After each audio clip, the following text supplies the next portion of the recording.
Welcome back to Moneytane coin videos and continuing on with the series of the British half-crowns. Okay, today we're moving into a very big reign. It's the reign of King George V. Now he ruled from 1910 to 1936 and we have a lot of coins from this era. There were quite a lot of changes and we're going to just cut right into these. This first video is going to take us right through to 1927. And then the second video will go into the second part of his reign, which is, there's not so much there, so I might even skip into the early part of George VI of that reign. But anyway, back to this. As you saw in the last video about King Edward, basically they kept the tails design as you see here. I always get reverse and obverse confused. I think tails might be obverse. And but what they have done though is they've made that rim thicker to protect the detail a bit more and to probably stop silver loss.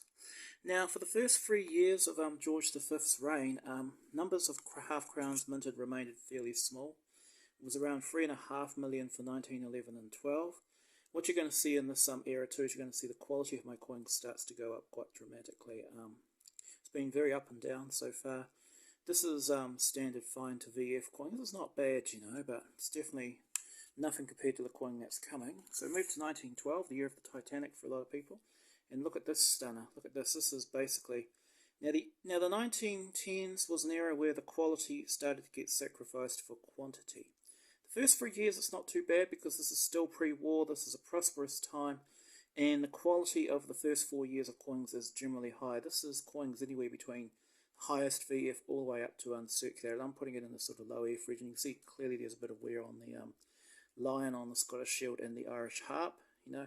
But this is a nice coin, wouldn't you agree? It's got natural luster, no one's cleaned it. 1912 was quite a scarce year. There is a bit of light wear on it. I'll see what grey. I actually gave this AU, so there you are. So this is a really high quality piece. As you can see, there's a big nick there about 5 o'clock, but I'm not complaining. I mean, what did I pay for it? $110, so that's fairly reasonable for what it is. 1913, this is probably the scarcest state of the earlies. I've seen mintages of either 1.09 million or 4.09 million. Judging by the prices, I'm willing to go with the former, but it could be the latter. Mine's a decent one. Again, it's in that sort of high fine category, you know. We've got most of the logo disappearing, but still a lot of detail there. What did I give it yet? Good fine. Okay, so that's up between fine and VF. Okay, so that one might have been cleaned in the past, or it's just got grimy. Until 1930, these coins were used in New Zealand, so this could just generally be Auckland's weather again. Because the Australians started minting coins, but they didn't mint any half-crowns. Okay, 1914, this is actually quite worn, which is strange because that was the year they just went into overdrive with issuing half-crowns. They went up from like 1 or 2 million up to 30 million overnight. This year they minted 20 million. This is a below average example. I probably paid melt for it.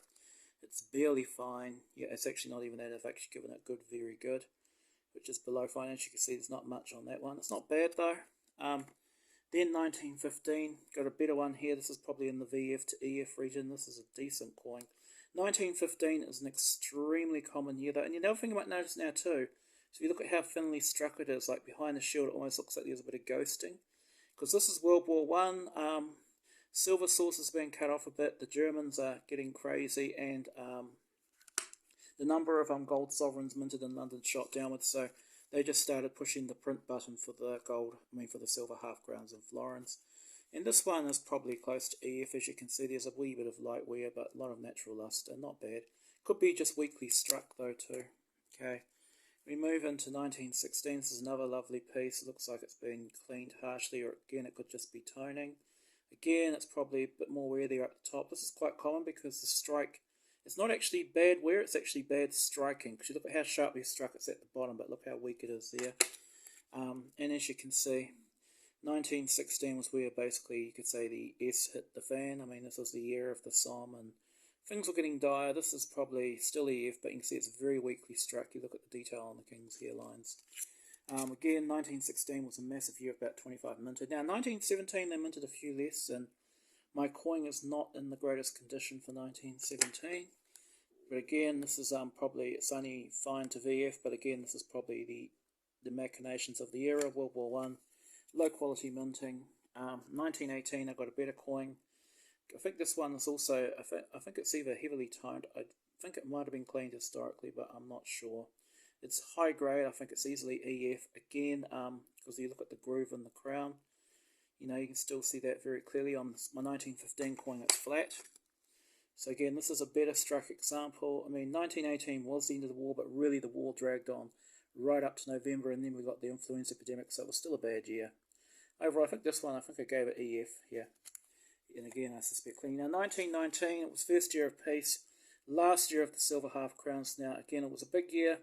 It was only about 12 million, but still quite big compared to the start of the decade and all of King Edward. And no Victorian half crown had that many minted. This is a really nice example. This is probably high EF again.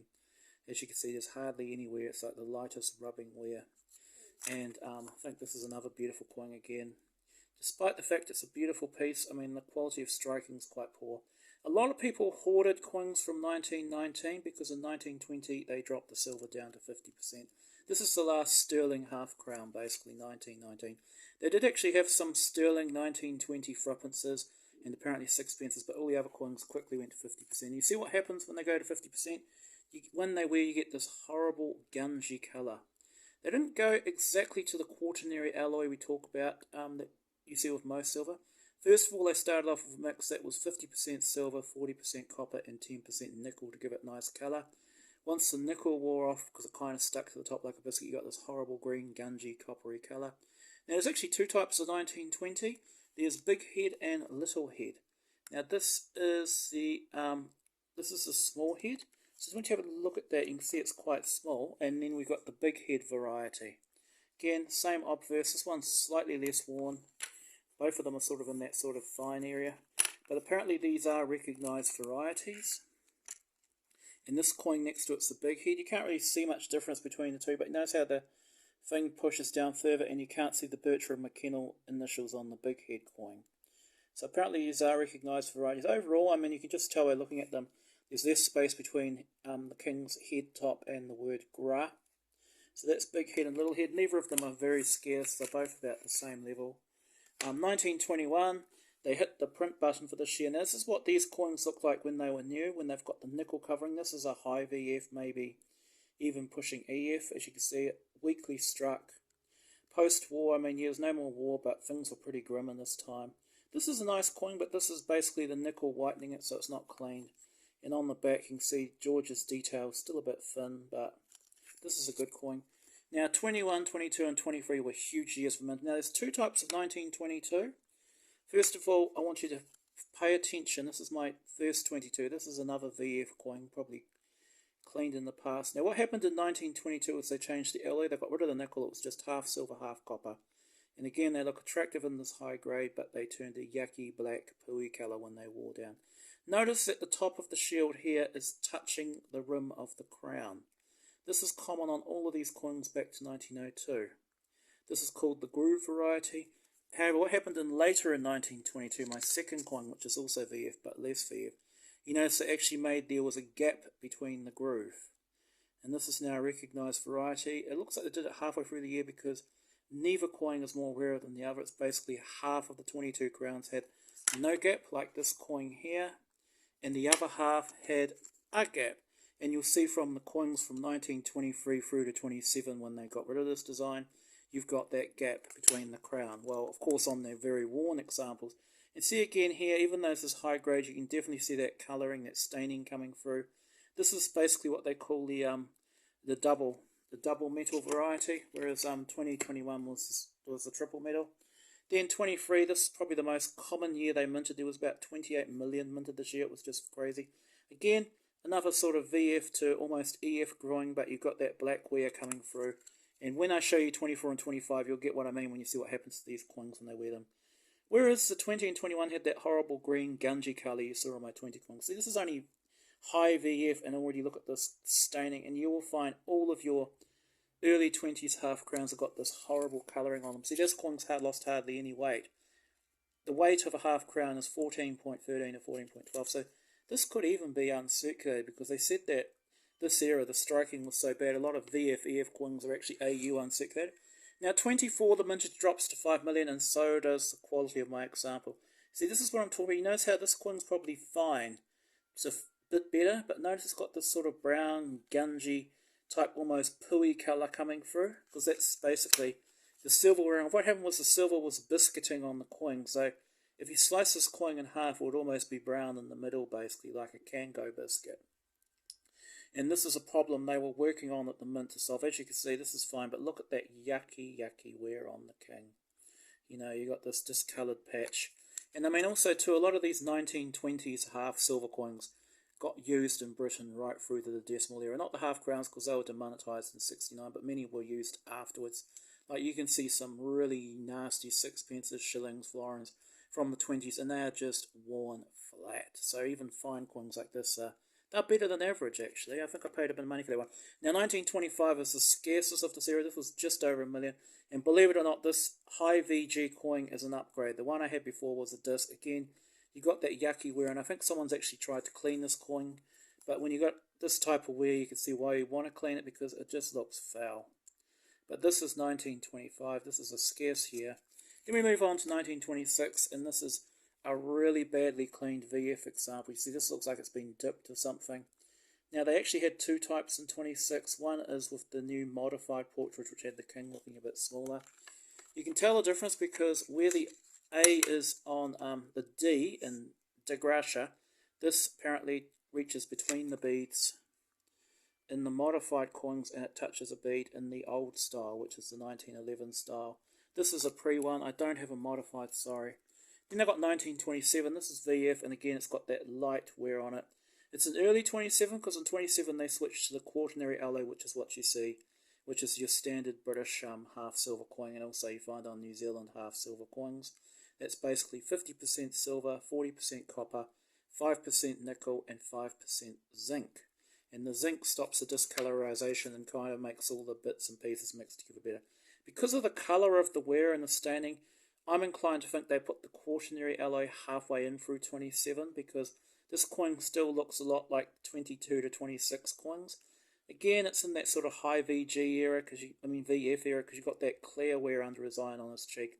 I find with all these British coins for the kings, always, if you're looking for early wear, it's always on their cheek, just above the eyebrow, and sometimes on the hairlines.